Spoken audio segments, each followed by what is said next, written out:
Hello friends, સ્વાગત છે આપનું શર્માબેન ચેનલમાં. આજે આપણે જીરા રાઈસ બનાવીશું.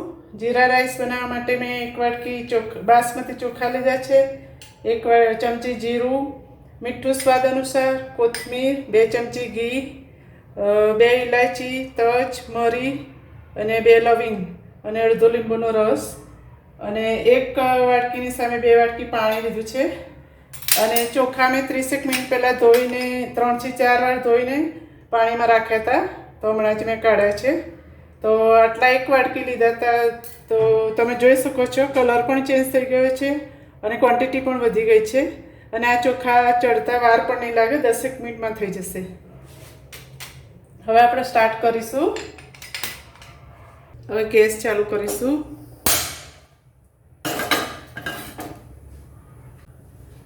ઘી રાખીશું.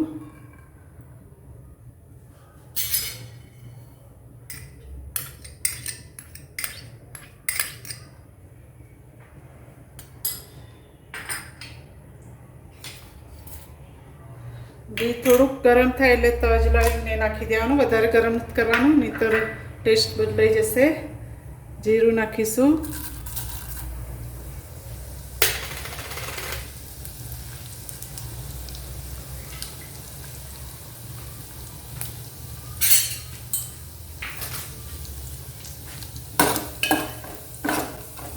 થોડું શેકાય એટલે હવે આપણે ચોખા નાખી દઈશું. ચોખામાંથી પાણી કાઢીને રાખવાના છે. 30 મિનિટ તમે પલાળશો એટલે એકદમ ફાઇન થઈ જશે. પછી કોરા કરી દેવાના છે.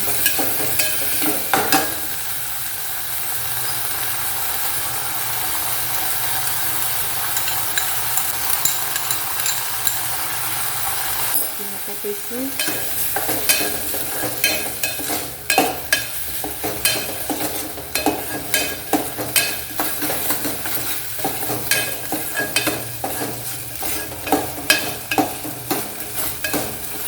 તમે ચાલુ રાઈસ પણ બનાવો તો આ રીતના 30 મિનિટ પાણીમાં રાખશો તો ક્વોન્ટિટી પણ વધશે અને ગેસ પણ ઓછો વધશે. ફ્રેન્ડ્સ,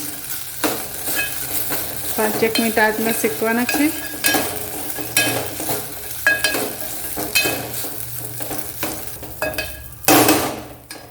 હવે મીઠું નાખીશું.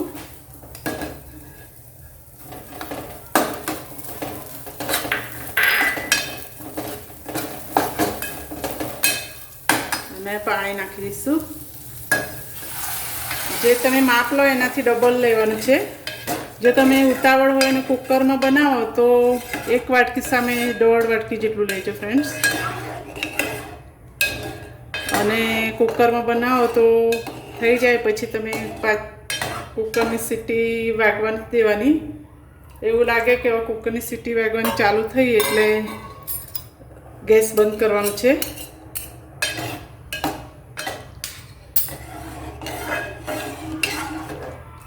એટલે અંદરથી તાપી થઈ જશે રાઈસ. પણ આ રીતના કરશો તો વધારે તમને ટેસ્ટી લાગશે. ટાઈમ લાગશે 10 મિનિટ, પણ સ્વાદ વધારે આવશે આમાં. લીંબુ નાખી દઈશું. લીંબુથી એકદમ વ્હાઈટ લાગશે ચોખા અને સ્વાદમાં પણ ફેર લાગશે. હવે ચડવા દઈશું ધીમા તાપે. તાપ ધીમો કરી દઈશું. 10 મિનિટ થઈ ગઈ છે. હવે આપણે ચેક કરીશું. થઈ ગયા છે રાઈસ આપણા. પાણી એકદમ બળી ગયું છે.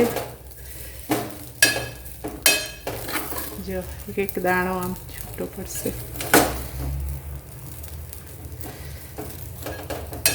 હવે આપણે ગેસ બંધ કરીશું.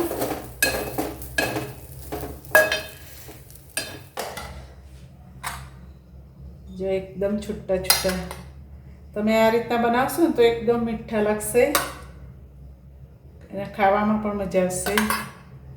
બાળકોને આ રીતના એકલા આપશો તો પણ મજા આવશે એ લોકોને. અને આ દાલ ફ્રાય સાથે ખાઈ શકો, મિક્સ શાક સાથે, વટાણા બટેટાનું મિક્સ શાક હોય ગ્રેવીવાળું સાથે, એની સાથે પણ મજા આવે. કઢી સાથે મજા આવે, સાથે થોડું શાક હોય. તો ફ્રેન્ડ્સ તૈયાર છે આપણા જીરા રાઈસ. તમે જરૂરથી બનાવજો, બહુ મજા આવશે તમને ખાવાની.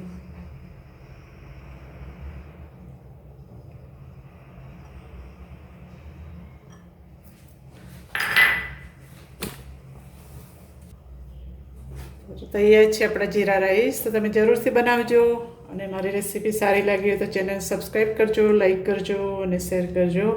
Thank you so much for watching my video.